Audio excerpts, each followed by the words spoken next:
Welcome to Sweet Life Beat Life. We hope this video helps. In this video, I will explain how to increase Vega 8 Vram. First, you'll need to restart your computer and enter the BIOS or UEFI settings. This is usually done by pressing a specific key like F2, F10, F12, or delete during startup.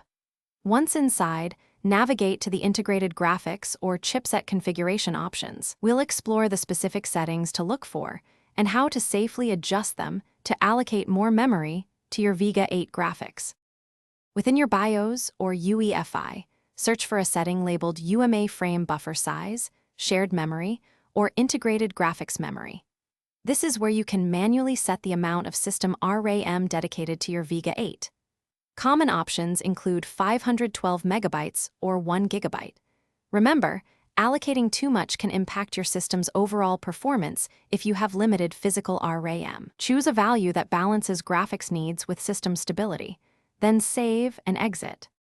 The amount of physical RAM in your system directly affects how much RAM you can effectively allocate. For optimal results, having at least 16 gigabytes of system RAM is recommended. Also, running your RAM in a dual-channel configuration can provide a substantial performance boost for your integrated graphics.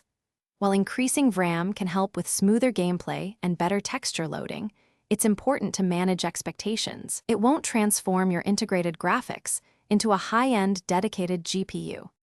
Finally, always ensure your AMD graphics drivers are up to date. New drivers often include performance optimizations and bug fixes that can indirectly improve your Vega 8 capabilities. After making any Vram changes, it's a good idea to monitor your system's performance and temperatures to ensure everything is stable. For more tips and to check out the Oala water bottle, plus other great deals, make sure to look at the links in the description below. Thanks for watching and happy gaming! Thanks for watching. Consider subscribing if we helped you.